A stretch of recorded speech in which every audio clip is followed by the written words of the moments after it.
Hello, hello, welcome, happy Wednesday. I hope you're doing well and hanging in there in this crazy pandemic stuff. Ugh. But I wanted to talk to you briefly today about yelling.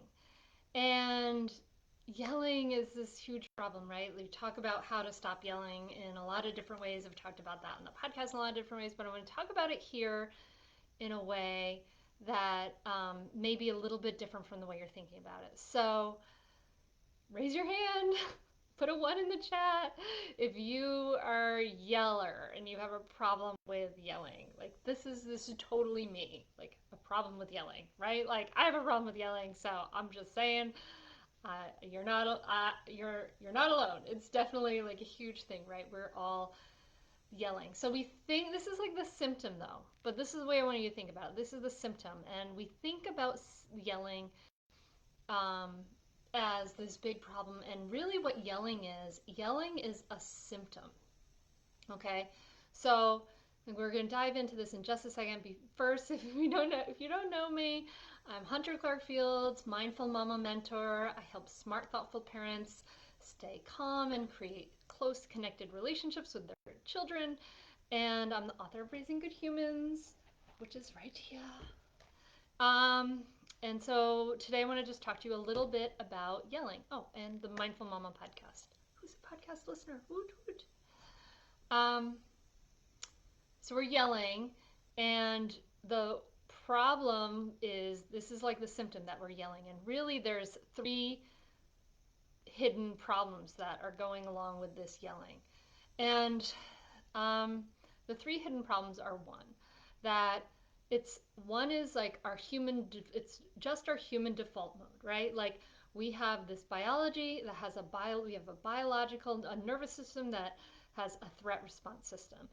And our nervous system sees our child as a threat, which triggers our reactivity, right? So this is also called the stress response system. So that we are in a place of stress, we're in a place of our, just the human animal says that we're having a threat. So just like chimpanzees are like, we're like we're yelling too, right? So this is our system. This is our biological system. Like so, this is like one of the big problems. And this this stress response has to do one of the biggest things we can do when we understand that has a lot to do with our stress response is to lower our overall levels of stress, because the more stress we have, the more likely we're going to tip over into this place of yelling, because it doesn't take that much, right? So it's that we have to understand our nervous system's load and our nervous system's stress response, right? So this is our biology, so we have to learn how to understand and take care of this stress response. The second problem that we have, which the symptom is yelling, and the second problem that we have with this is that we're usually, this goes back to stress too, is that we're too busy and we have too much stuff. So when we're too busy, we are feeling this time pressure. So really any single time we are hurrying, then our biological system perceives that as we are threatened, right? Because why would if you're just out in the world, why would you hurry if there was not a threat, right? Why would you hurry if there was not a threat? So your nervous system, every time you hurry, sees that as a threat response.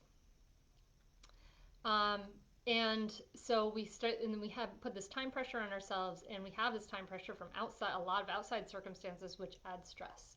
So that's one thing. We often have too much to do, which adds a lot of stress, right? We're trying to squeeze some things in. I have a personal commandment that says, thou shalt not squeeze, because I tend to squeeze that stuff in, and that adds a lot of stress. So we can't be squeezing that stuff in. We have too much to do, which adds stress. So the other thing that with the yelling, the yelling is a symptom of, is that we have too much stuff, right? So there's like too much. This is the second thing. We have too much stuff and we're too busy. Too much stuff, when we have clutter around, our brain sees this as like totally unfinished business, things to do. So that adds to that nervous system load of the stress response, right? And it just, it all adds up, right? So we have too much stuff, we're too busy. And then the third problem, so just to recap, yelling is the symptom. One of the first problem we talked about is just the human default mode of reactivity. The second problem we talked about is that we have too much stuff and we're too busy. And then the third problem that we have with our yelling is the symptom of is that we generally with our kids communicate pretty unskillfully. So generally with our kids, we don't have a lot of training, we don't have a lot of support and guidance. We use the language of our parents, right? We just like do things instinctively. We think we should know how to do it. So we use the language of our parents, of our culture. And this generally kind of unskillful, like using a lot of orders and a lot of threats. Do this, don't do that, put your shoes on, get in the car, do the things, right? Like we use all these orders with our kids. It's totally normal.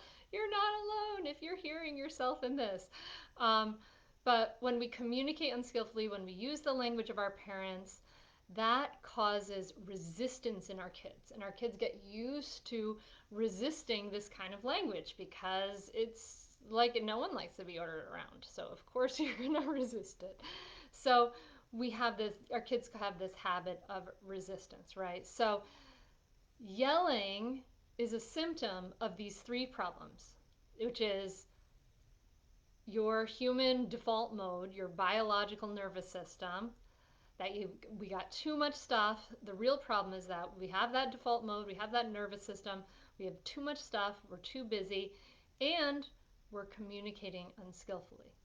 So when you find yourself in this place of yelling, I want you to kind of take a step back afterwards and say, what was really happening in that moment? Like, kind of like take a moment and dissect that moment and say, what was really happening? And I guarantee you're going to find a couple of those things. You're going to find that biological stress response and nervous system, that overall stress response. And then you're going to find you had felt time pressure, there was too much to do, or there was like too much clutter and stuff around, or there was some unskillful communication going on where causing your child to resist you. So I want you to look and discover and learn, diagnose yourself, see what's going on in those difficult moments, and find out. Okay? So once you know, then you can start to find in those tools but you have to be able to discover the real hidden problems and not just address the symptom, right? You have to look at the problems. Okay, so that's it. I hope this was helpful today. If it was, please let me know in the comments. I have a brand new training that will teach you how to stop yelling in 10 seconds. It's a 5-minute video. And along with that, I'm going to give you the Mindful Parenting Roadmap, which is the 6 simple steps to get you to a place of calmer and more easeful parenting. And you can get that at mindfulmamamentor.com/stop yelling. I'll add links where I can in the places that I can in the technologies. I'll add them in, but that's at mindfulmamamentor.com/stop yelling, and you'll get a brand new free 5-minute training about how to stop yelling in 10 seconds and the mindful parenting roadmap of 6 simple steps. So I hope that is also helpful for you. Thank you so much for being here today. Can't wait to hear your takeaways. Namaste.